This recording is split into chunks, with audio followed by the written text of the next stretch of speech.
I've seen Blade Runner 2049, and I gotta say, my first impression is that I'm impressed. I got a real kick out of watching the film. I got to go courtesy of Warner Brothers. Thank you very much, JT Nichols and the Warner Brothers team, for inviting me to come out and see this film. It's an early screening, press only. I got to sit next to Rene Guzman of the San Antonio Express News. Always good to see Rene. That guy's a stand-up guy. You should go read his articles. Just go to mysa.com, search for his name, read his stuff. It's good stuff. So we get in, and the opening of the film, and keep in mind, this is all spoiler free. I'm not going to spoil anything. In fact, Warner Brothers made it a point to tell us not to spoil anything. So I wouldn't do that anyway. Y'all know me by now, so I'm not going to spoil anything. But I do want to give my impressions on it. I took some pretty good notes here, and it's a good film. It really is. This is science fiction done right. This is 2001, 2010, Prometheus, if it hadn't been so stupid. This is good science fiction. You're not going to see a lot of Michael Bay-like explosions. You're not going to see any giant fights like you did in Pacific Rim. You're not going to see anything like that. This is not Star Trek Into Darkness where it's phaser fights and fist fights and all that. There is some of that, but that's not what this film is about. It's very cerebral. It's very intelligent. It is science fiction. So do not go into this movie thinking that, oh man, I'm going to see giant robots and massive explosions and all that. You're not going to see that. If you've seen the first Blade Runner film, then you can pretty much expect the same in the second. Same tone, same setting, same level of thinking, that sort of thing. It is an intelligent, cerebral film. That being said, let me kind of get into the nitty-gritty a little bit. Let me take a wager here at my notes. The opening scene is intense and sets the tone. I mean, right off the bat, you know what's going on. You know the characters. Ryan Gosling doesn't mess around. He's a no-nonsense type of character, very straightforward. It does what a movie should do in its opening scene. Everything you need to know for what's about to happen is laid out in the upcoming scene. So that's good. I like that. Nice, intense fight that goes on. It really does set the stage for you. Ryan Gosling is not one of my favorite actors. I've only seen him in 2 movies. I've seen him in The Notebook, which emotional, dramatic, and La La Land, which, again, kind of emotional and dramatic. And each time, he kind of came across to me as a cross between Kevin Costner and Owen Wilson. Kevin Costner, if you've ever seen Dances with Wolves and you've heard his narration, his voiceover work, I looked out over this magnificent vista and saw all the buffalo. That type of guy. And then, Owen Wilson. Hi, I'm Owen Wilson. I have the same expression in every movie I'm in. That type of guy. And Ryan Gosling in the past has come across to me that way. And he does so here as well, but that's what his character's supposed to be. So the casting's perfect. They really nailed him in this one. So Ryan Gosling does a pretty good job. Harrison Ford is back as Deckard. There's no spoiler there because it's all over the trailers. And he does a good job as well, despite being, what is he, Goose, now? 137 years old, 140, something like that. Yeah, he does a pretty good job in a semi-action role for him as well.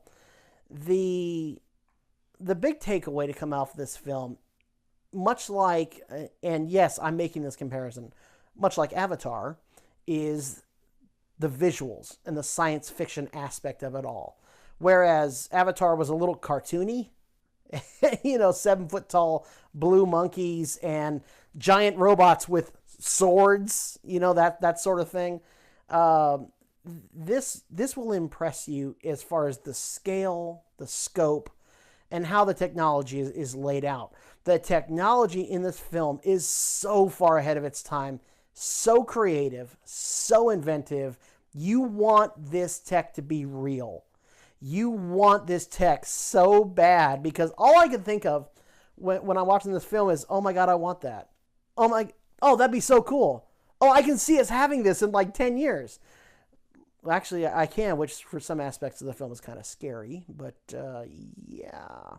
But the technology, the way they use it, is very creative, very inventive, and actually helps to connect you to the characters.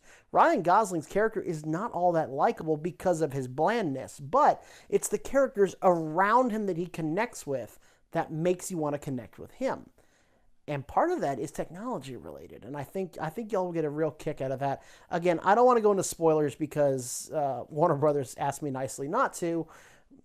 Okay, they kind of put a gun to my head and said don't do it. But the thing is you're gonna love the tech. You're gonna love the visuals.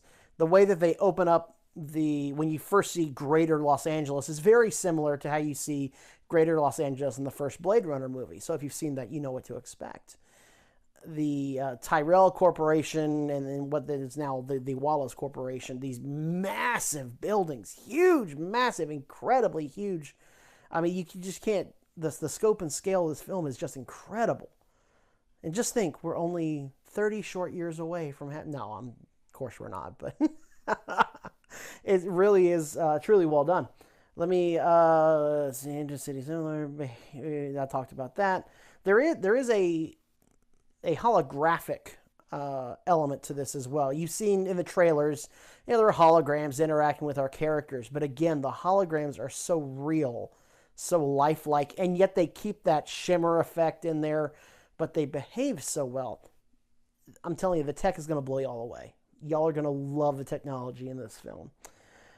There was only one scene I can think of that really made me go, why was that even in there to begin with? And it involves, I'm keeping this vague.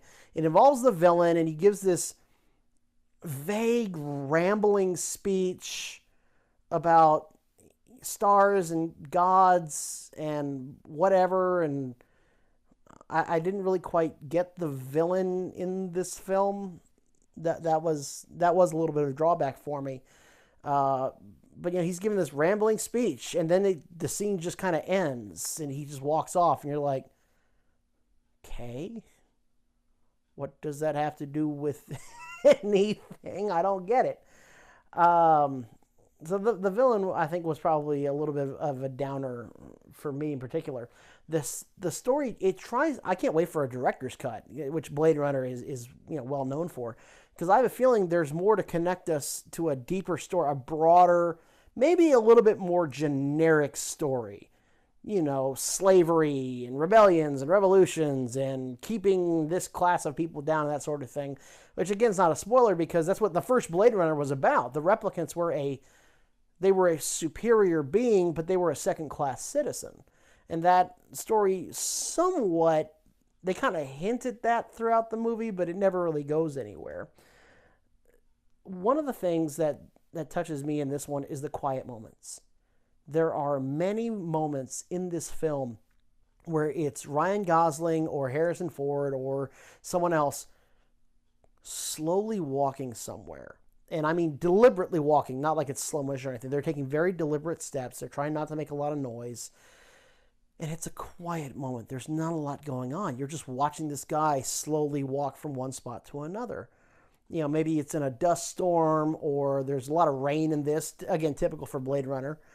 And there are a lot of those moments. So if you're looking for an action film, you'll have some action moments. But for the most part, well, let me backtrack. Not for the most part, but there are moments where it's very quiet. And the suspense is there because you're wondering what's going to happen. Is something going to happen now? It's going to happen now. So that was well done. It was refreshing to see that in a movie. There are so many movies with so much noise going on. They feel like there has to be something going on all the time. It reminds me a lot of the Ghostbusters 2016, the remake, where there are so many moments where the characters are just, you can tell they're ad-libbing.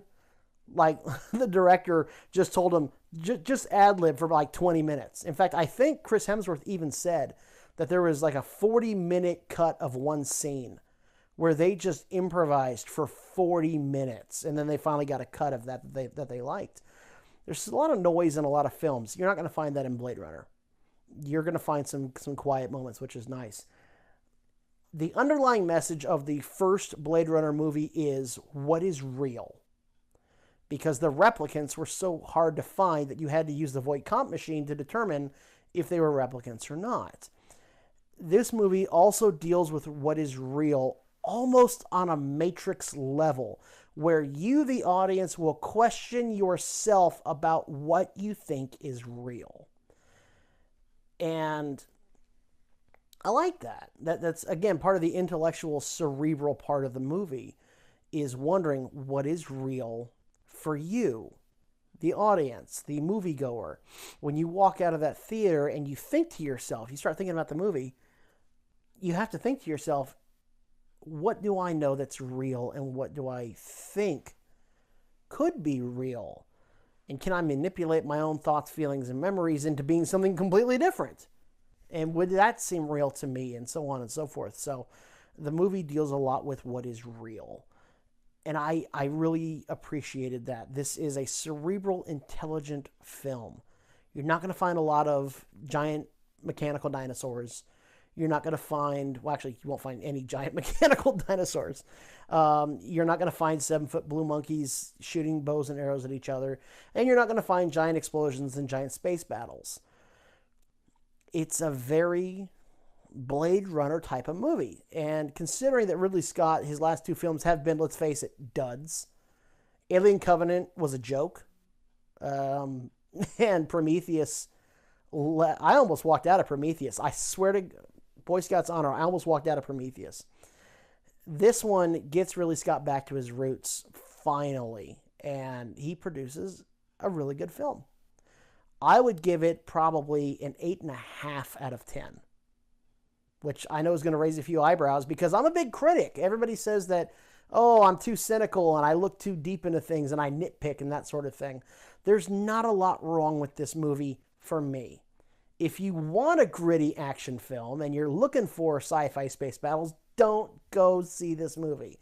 You're going to hate it. If you want a movie where characters are telling you what they're thinking rather than you having to pick up on it based off their actions, if you're looking for tell, don't show, don't go see this movie. If you think the Transformers franchise, the Bayformers franchise, was a home run and is one of your favorites of all time, you're going to hate this movie. I'm sorry. If one of the things you loved about Revenge of the Sith was the opening space battle, and you're all disappointed because The Force Awakens didn't have that great space battle, you're not going to like this movie. If you like 2001 and 2010, if you like the first Blade Runner, if you like Logan's Run, you're going to like this film. You really are.